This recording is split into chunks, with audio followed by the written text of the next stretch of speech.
Still on the search of that one true love? On the limbo in this crazy world of dating, marriage, relationships? Well, listen to the Golden State Media Concepts Relationship Podcast, your one-stop podcast for everything about relationships.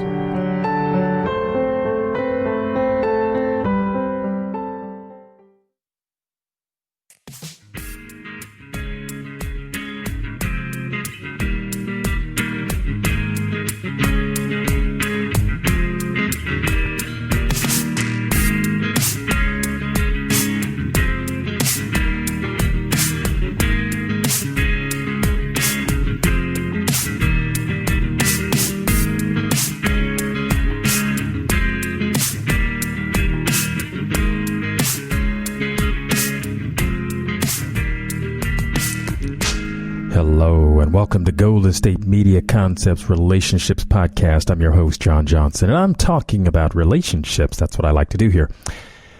Relationships have that benchmark. You have that honeymoon period, which starts after you kind of decide you're going to be together and, goes for a couple of years. And then you have that relationship that's from that 2 to 5 or 6 year period. And then you have that 7 to 15 year period. Then you have that 20 years and beyond. And I'm going to talk about these in terms of some of the significance in these relationships and maybe where you fit in all of this.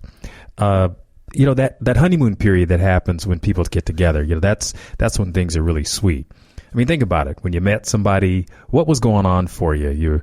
You were really curious about them, and you had the opportunity to learn all of their idiosyncrasies, and things were cute. It was fun to be with them. You went out of your way to spend time with them, and you kind of had that expectation that they would do the same thing. You were really important, really significant for each other, and you didn't really have disagreements because you just saw them. Well, you didn't see them for what they are. People have differences of opinions, but those things don't tend to come out in that initial getting together, that honeymoon phase, as we like to call it. And when the relationship has kind of been just going along for, say a year or two, I mean, you've had opportunities to experience things. You go places together and you have fun and you might even be real spontaneous just because with all that newness, it just seems like it's part of the relationship and it gives it a chance to expand. And if you've had in your mind something that you've experienced before that you didn't like, then with the new relationship, that being the one that you're in that we're talking about, gives you an opportunity to do things that are just totally different. For example, if you were with somebody who wasn't very outgoing and you wanted to experience more of that, now you have this person to try to do those things with, and you probably have had conversations with them during sort of the courting, the early getting to know each other, and now you create routines around those sorts of things. See, that happens in that honeymoon phase, and as you're rounding that first year into a couple of years, you do these things. Now, when you start getting into that 2 to 5, 2 to 6 year period, you know each other. You kind of know what time each other gets up. You know what flavors they like. You like ice cream, what kind of food they like. And you've also had a little time to begin to talk about some of your differences without feeling like you're pulling away. See, when you do that a little too soon, like in that first phase of the relationship, what tends to happen in terms of the way a lot of people feel, they get a little bit of a shock. It feels like it might be a chink in the armor, so to speak. So those things don't tend to come up very often, but it's when you've been together for a while, then a little more the individuality comes up, because it doesn't really signal a shock to the relationship. There's no breaking of the fact that you're together, but you've had time to now develop not only and feel the routine of the relationship, but now you can kind of show some more of your individuality. Now, those things always existed, but when the relationship was really forming and you're trying to get into a routine, a lot of that separateness didn't necessarily come out. May have had like I say, inklings of conversations about it. And who knows, it may have been some of that really attracted you to the person, but it didn't really come out. Now in this 2 to 5, 2 to 6 year period, you start experiencing those things. And whether it's wanting just to have time to have a break from the partner because you've been so integral in each other's lives and you've cemented the relationship. Let's have that as part of the conversation. But again, it's about experiencing some of the individuality. So even in a thought process, say for example, when you're doing the problem solving, in the early part of the relationship, you probably had more alike than there were differences, at least in the way you perceived it at that time. And as you've had time to, let's say, experience things, then more of the differences in the kinds of problem solving. Because again, the relationship is solid, but it's more your individuality is coming out. So you've also established other routines, such as doing the chores, and you have those things on a schedule. And prior to that, it was probably a get around to. When you live by yourself, you just do things when you see you need to do them. But when you have a relationship with someone, then you do things more on a schedule. You probably negotiate those things so that everything is covered. Each person has their responsibilities to themselves and to the relationship. So you develop that sense of belonging, and that's a really important piece of the puzzle that works for the long term. And it's in this next portion of the time frame, that 7 years and beyond, where a lot of people talk about the 7-year itch. And if you've never heard the expression, what it relates to is right about that mark, because you've had this much time under your belt with this particular relationship. Sometimes people tend to stray or tend to feel their whatever bothers them about the relationship. Those things start to pop up, and they notice it more. So the itch talks about how people might find satisfaction in other people instead of the partner in the relationship. And that's just, it's an expression, but it was built around the calculation that these things happen around the 7-year mark.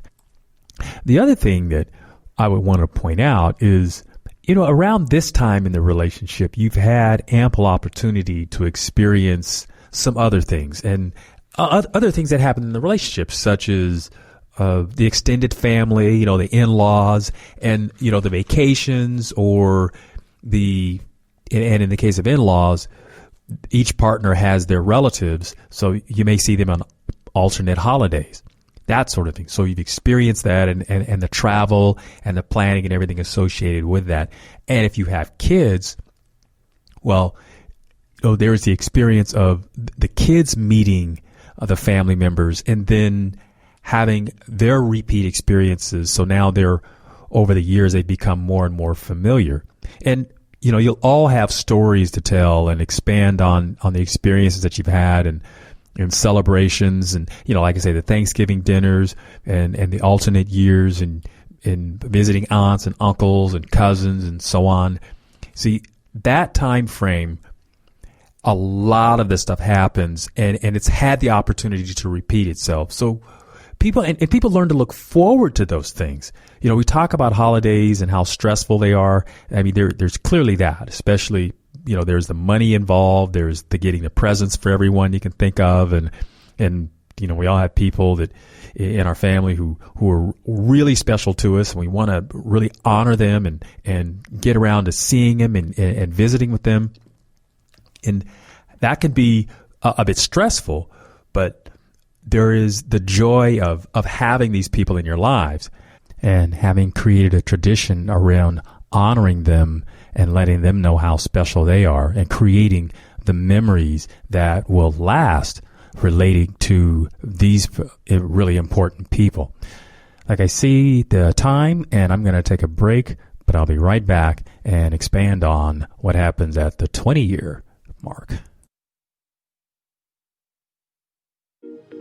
The GSMC Sex Podcast is a show that examines all aspects of sexuality, from physical to emotional to spiritual. Join our hosts as they discuss age-old questions, common misconceptions, and the latest topics surrounding sex. They'll tackle topics about sexuality from the complicated to the hilarious and everything in between. GSMC Sex Podcast is your show for all of your questions about sex, even some you might not have thought of yet. Download the GSMC Sex Podcast on iTunes, Stitcher, SoundCloud, Google Play, or anywhere you can find podcasts. Just type GSMC in the search bar.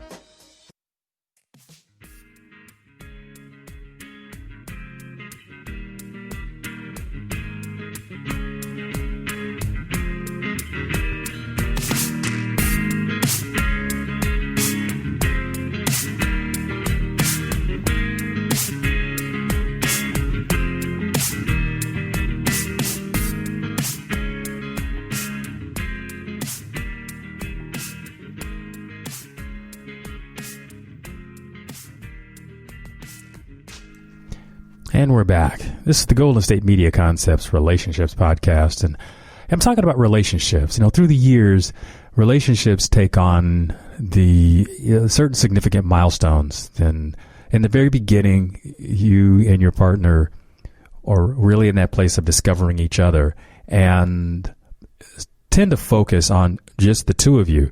But as time goes on and you've developed your routines, then you tend to expand beyond just the micro experience you have with your partner, and you grow as a person because you become more secure in the relationship itself, and it works as a basis, as a home base for you, as a landing spot, so that you can have that, and that really pays off psychologically in wanting to grow and develop and expand who you are as an individual, because ultimately that comes back to the relationship, and both partners have an opportunity to do that.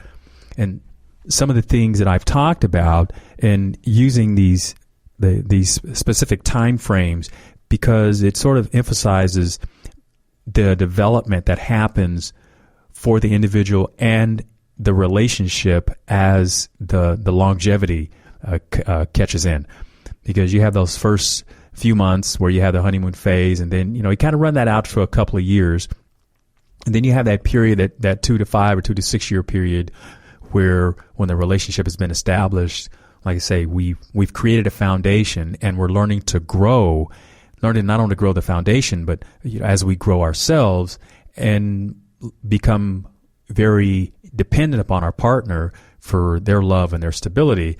And then you have that next period that goes from that 7 to 15 years, and it talked about the growth that happens there. And if there happen to be kids involved, then they become part of the focus as well. So it's not just you and your partner, but it's expanding the family and including the in-laws and all of the other family things that happen that you've had a chance to not only do but a couple of times, but you've done them repeatedly, and that becomes a big part of your life. And when you reach, and I'm going to use this benchmark, say around the 20-year mark in a relationship, well, that is a high mantle, and we have high regard for people whose relationships have lasted that period of time.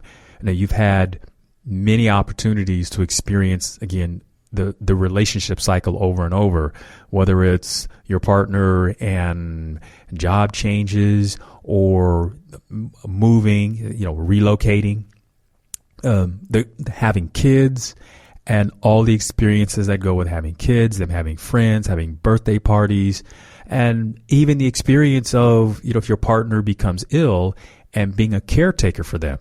See, that period of time and that 20 years usually gives you so many experiences, and not only yours, but whatever, let's say your partner and their family and the information that comes from that. You may have attended graduation ceremonies, other wedding ceremonies, christenings, religious things.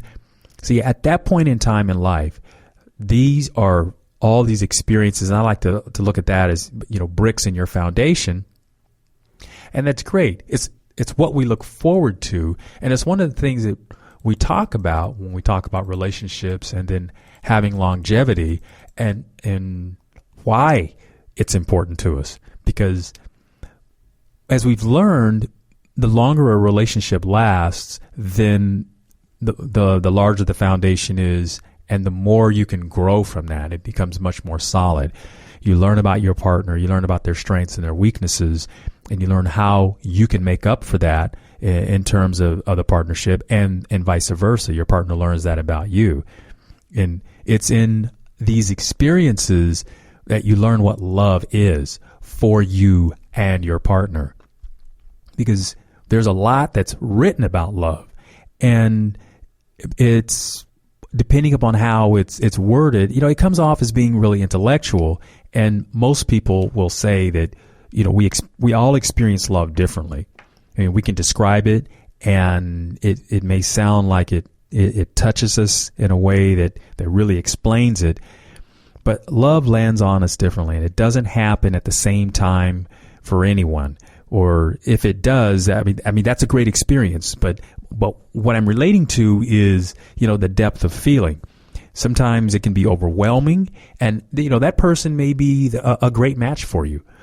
But in that moment, until you've become comfortable with it, that feeling of love can be very overwhelming, and you not know what to do with it. Well, when you've been around long enough to have had a relationship where you can experience these kinds of things, again, it becomes part of the foundation of who you are, and you learn to depend on it. And that's very stabilizing. It works well for you psychologically. It works well for you in terms of your health, because health is wealth. But a big part of your physical well-being is really in mentally, where are you? Because if you're stressed all the time, then that really affects how you feel, and how you feel really colors how you relate to people. They're very interconnected. So having a good partnership really is beneficial. I mean, I can't emphasize that enough. I've known couples that have been married 20, 30, 40, 50, and 60 plus years. And it's amazing how not only do they know each other, but they really enjoy and appreciate each other.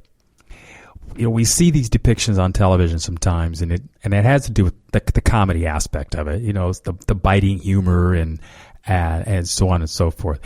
Obviously there's comedy in that, but when I see these relationships that have existed for such a long period of time, what I'm always marveling at is the history that these couples have had, and all of the things that they can talk about, the relationships, the people that they've known, the experiences that they've had not only with each other, but the history that they know about the world.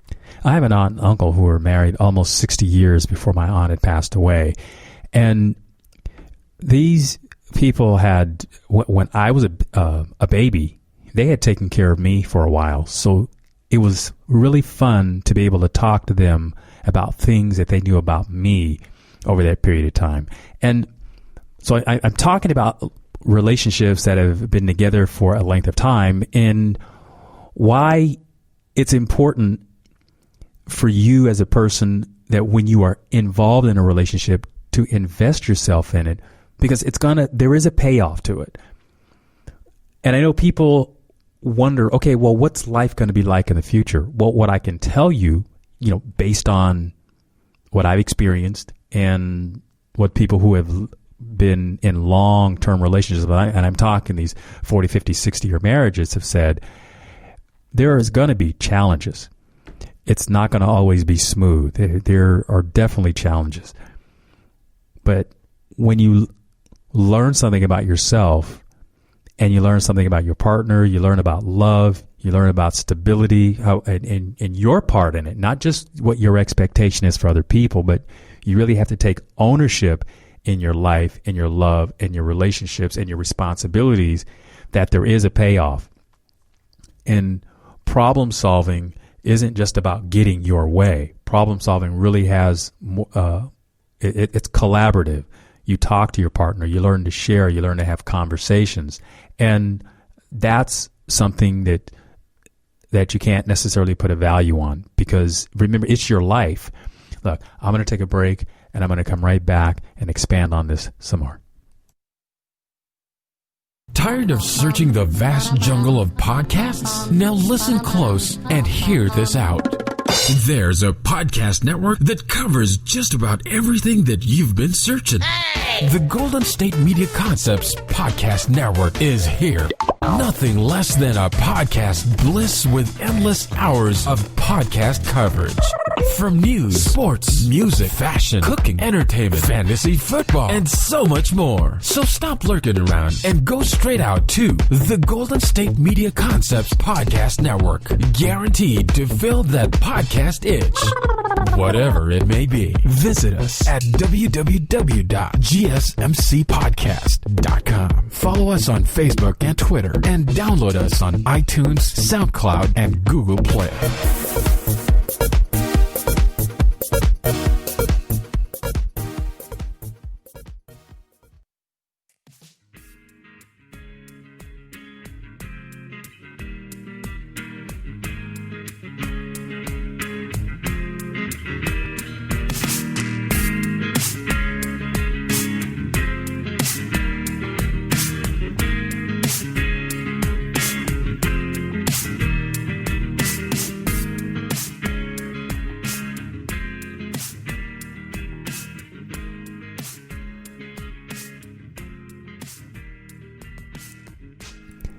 Welcome back. I'm John Johnson, and this is the Golden State Media Concepts Relationships Podcast. I've titled this one Through the Years because I've talked about relationships in their various phases based on the number of years. You know, there's this 0 to 2 years, and I kind of describe what I think happens in that time frame, and then there's the beyond that till about 5 or 6 years, and then, 7 to 15, and then, beyond that, I get to the 20. And where I left off in the last segment, I was talking about I have an aunt and uncle who were married almost 60 years, and it was really interesting to see their relationship as they were the parents of my cousins, and all the places they went. I had an uncle who was in the Air Force. He was a career Air Force man, so he traveled all over the world.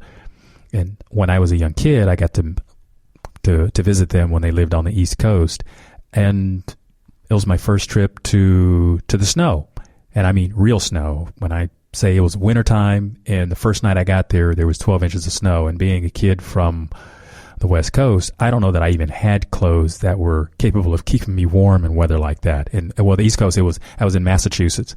So those of you who have been in East Coast weather in the dead of winter know what it's like when it gets cold, and it stays cold until the spring thaw comes.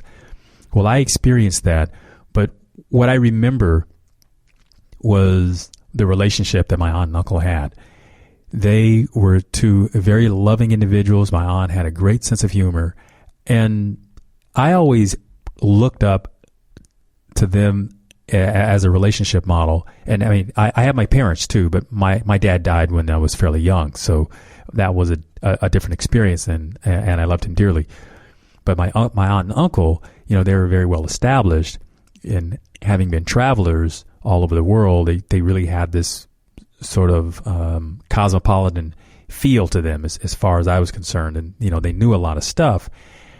It was really interesting to see the back and forth nature of my aunt and uncle. She had a sense of humor. He had a sense of humor.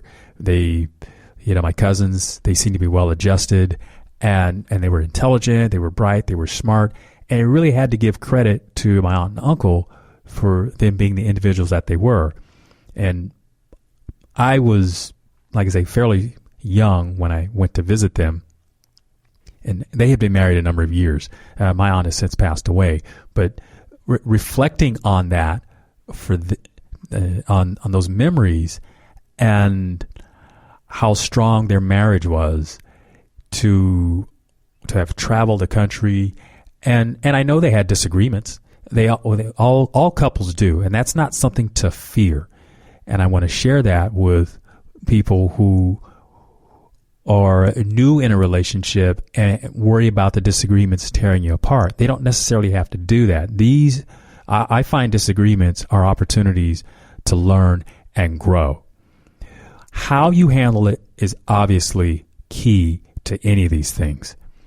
And it tells you a lot about yourself. It'll tell you a lot about your partner. Hopefully, what you want as an outcome is to find the common ground. We call that compromise, so that you can find the common ground. Get that part together, and then you can discuss the other things that may be bothering you. And I've talked about problem solving and de-escalating things in some of my other podcasts, but I'll touch on that here. You always have an opportunity to talk about it if you have a relationship, if you have a connection with your partner. But if you let that break down, then you won't have that opportunity. And it's unfortunate when relations stay in conflict, because that makes you not want to have a relationship, and it can put a sense of fear in your situation. And if you've experienced that, then that's probably a good place for you to begin to learn how to heal. It may have been something that you experienced in your childhood, and you worry that a relationship won't stay together. And I think we all have those fears, because that sort of taps into that thing that we're going to be abandoned. And that takes us the direction of maybe not wanting to be close to people. But think about it.